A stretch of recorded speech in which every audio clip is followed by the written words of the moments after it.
A few years ago, during a particularly low point in my life, something happened that I still can't shake. I was in my mid-30s, single, and just coming out of a painful breakup. It had been a 5-year relationship, one I thought would lead to marriage and a family. But when that ended, I felt completely lost. The emotional toll of the breakup was much worse than I expected. I spent weeks sulking, not caring about anything or anyone. I would wake up, go to work, come home, and collapse into bed. I didn't talk to anyone. I didn't eat right. Weekends were worse. I binge-watched movies, not even realizing what I was watching. I didn't leave the house. It was as though the world outside didn't exist. But enough about that. I've moved on since then, though sometimes I still think about how different my life could have been. Anyway, one Saturday night, I was slouched on the couch, staring blankly at the TV. I don't even remember what I was watching. It was just some generic action movie, the kind that didn't require any real attention. I was barely even processing what was happening on screen. I was that numb. My phone buzzed. It was my mom, called for the 4th time that day. I didn't pick up. I wasn't in the mood for her usual check-ins. Have you eaten? Have you gone outside? I couldn't deal with it. So I just let the phone ring. After a while, I got bored of the movie and paused it. Not that I cared what was playing next. I clicked on some random horror film that looked like it came straight out of a low-budget nightmare. The thumbnail was grainy, and I didn't expect much. It was the kind of movie you watch while zoning out. About 20 minutes in, I realized just how bad it was. The sound was a mess. The dialogue was so quiet I had to turn the volume up, only for the next sound effect to blast through the speakers and nearly rupture my eardrums. But I didn't change it. I was too lazy to. Besides, I was criticizing in my head, so I figured it'd pass the time until I fell asleep. Then, I started noticing something odd. Every minute or so, there was a sharp metallic clang, like a pipe hitting concrete. It didn't fit with anything happening on screen. No one was holding metal, and the scene didn't have any reason for that noise. It wasn't synced with anything. It just kept repeating at the same volume and pitch. It wasn't part of the movie. I realized it had to be something else. I paused the movie and walked to the bathroom. I didn't think much of it at the time, but when I came back and grabbed the remote to continue, I heard it again, that same metallic clang. But this time, the movie was paused. I froze. I was certain now. It wasn't coming from the TV. The sound was real. It was coming from somewhere inside my house. I stood still for a few moments, listening closely. There was no mistaking it. After about 45 seconds, it came again. The same clang, sharp and unmistakable. My heart started pounding. I grabbed a knife from my desk and moved from room to room, checking every corner. I didn't know what to think, but my gut told me something was wrong. Every room was clear. No one. Everything was in place. But as I started to walk back upstairs, I heard it again. This time, it was softer, as if it were coming from my room, where I'd been sitting just moments before. But I hadn't left the room. That didn't make sense. Then I remembered I'd left the windows open. It had been a warm evening, and I cracked them to let some air in. Maybe, just maybe, the sound was coming from outside. That thought made me freeze up with fear. Why would there be a sound like that outside? I slowly moved to the window and peeked outside. There, in the middle of my lawn, was a deck chair, an empty one, and standing next to it was a kid. I couldn't make out his features, but the silhouette was unmistakably small. It was a child, holding what looked like a PVC pipe. That's when the clang made sense. He must have seen me. The moment I looked out the window, he slammed the pipe against the chair. My body went cold. I stepped back from the window, my heart racing. Why was he out there? What was he doing by my house, standing still for so long? Was he lost? But no, he'd been standing out there for almost an hour. That didn't sit right with me. I tried to reason with myself. Maybe he was just a lost kid, wandering around. Maybe he didn't know where he was. I couldn't just ignore him. I had to do something. So I went downstairs to try and keep calm and started heading toward the back door. I turned on the porch light, hoping it might help him feel more comfortable or give me a better look at him. But as I stood there with my hand on the door handle, something felt off. If he was really lost, why wouldn't he knock or ring the bell? Why was he banging on a chair for an hour? The more I thought about it, the more I felt something was wrong. I stepped away from the door, my instinct screaming at me to be careful. I moved over to a small window next to the door, the one that overlooked the porch and part of the backyard. I kept the lights off behind me and peered to the blinds, hoping to see something that would explain everything. But what I saw made my blood run cold. Two men, dressed in all black, were crouching near the back door. They were waiting. I don't know for what, but they were clearly waiting for me to open the door. I stared at them for what felt like forever, and then one of them turned and looked directly at me through the glass. I froze. Without thinking, I dropped the blinds and dialed 911. My hands were shaking as I ran upstairs to lock myself in the bathroom. I was on the verge of a panic attack. I could barely breathe. The fear was so intense.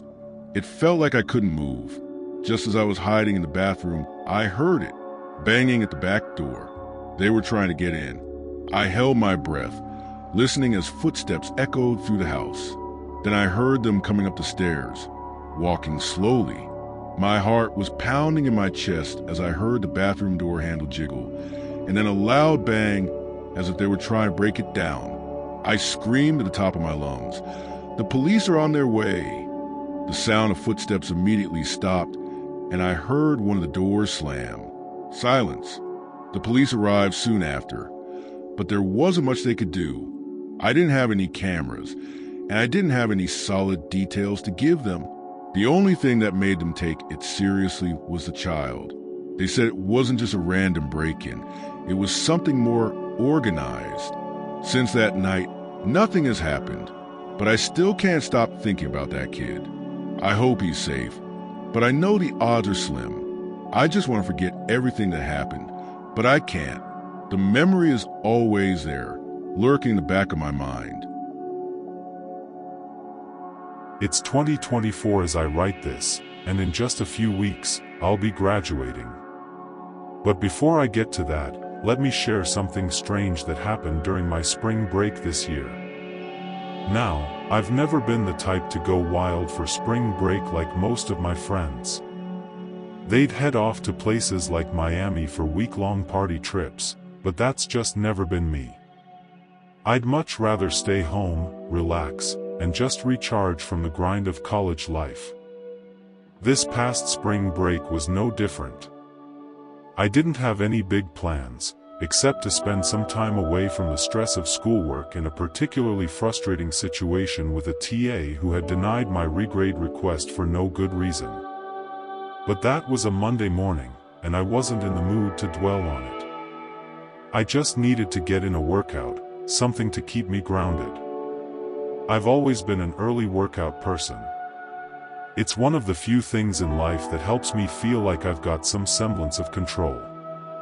So, even though I was home for the break and had no obligations, I set my alarm for 6 a.m., dragged myself out of bed, and got moving.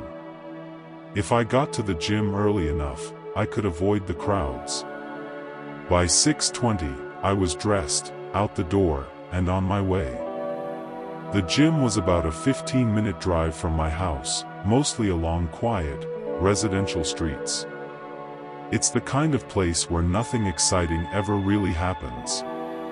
It's nice, but after I grew up and all my childhood friends moved on, it became a bit dull. I was driving along, listening to some beats on YouTube, when something caught my eye. There, parked along the curb, was an ice cream truck. It was odd. The truck was just sitting there with no lights on, engine off, completely still. It wasn't summer, and it wasn't even a time when kids would typically be out of school. It was 6:30 a.m., and it felt completely out of place. Why would an ice cream truck be parked there, in mid-March, with no sign of anyone around. As I drove past, I slowed down just enough to glance into the driver's window. It was empty. But even as I turned the corner and left the truck behind, the weird feeling stuck with me. It wasn't just that it was too early for ice cream trucks. I couldn't even remember ever seeing one in my neighborhood when I was a kid. My area wasn't really the type of place for that. I quickly dismissed it and moved on with my day, but after the gym and a quick bite to eat, I drove home and turned onto the same street. And there it was again, the ice cream truck, still parked in the exact same spot. It was hard to ignore, so I decided to take a closer look. I figured someone would have called the police by now. My neighborhood was full of people who would definitely complain about a vehicle sitting around for too long. Out of curiosity, I drove around the block and passed the truck again.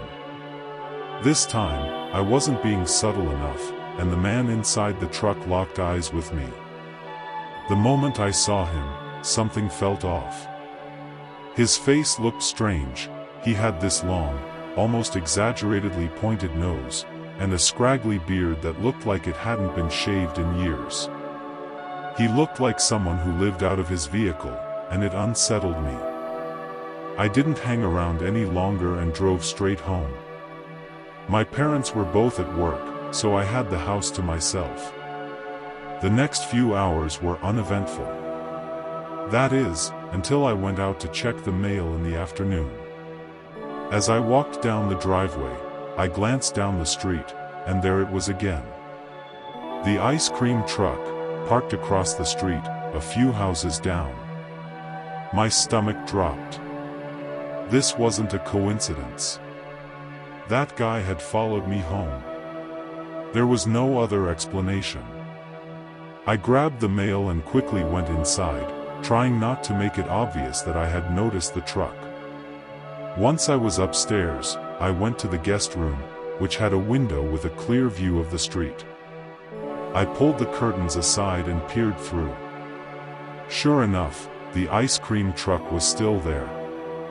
I watched it for a few minutes, but nothing happened. The truck didn't move, and no one got in or out. But I couldn't tear my eyes away. Every half hour or so, I felt the urge to check again. And each time I looked, the truck had moved slightly. It was as though the driver was intentionally shifting positions, but for what purpose, I couldn't tell. At this point, I wasn't sure if I should call the police. Nothing had technically happened yet. I mean, the truck was just sitting there, moving around. But something about it didn't feel right. I wish I had just called the police or ignored it, but curiosity got the best of me. My older brother was really into bird watching, so I rummaged through his room and found his binoculars. I returned to the guest room, peered through the binoculars, and aimed them at the truck. That's when I saw something that made my blood run cold. The man from the ice cream truck wasn't just sitting there anymore. He was looking back at me, through his own binoculars. The moment he realized I was watching, he dropped the binoculars, started the truck, and drove off. I sat there, frozen in shock. The man had been watching me and my house for hours, and I hadn't noticed. He had followed me home, and now he was leaving. I didn't waste another second. I immediately called the police. I had no idea what I was hoping they could do, but I told them everything: the truck, the man, how he'd been circling the neighborhood and staring at my house. The dispatcher seemed calm and assured me they'd send someone to patrol the area. Given how distinctive ice cream trucks were, she said, it shouldn't be hard to spot it. I didn't know what else to do. My parents came home later, and I filled them in. They were concerned, but they also said it was probably nothing to worry about.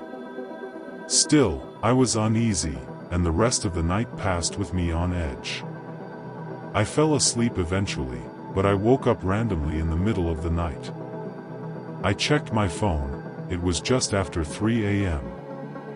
I lay in bed, trying to figure out why I was awake, when I heard something.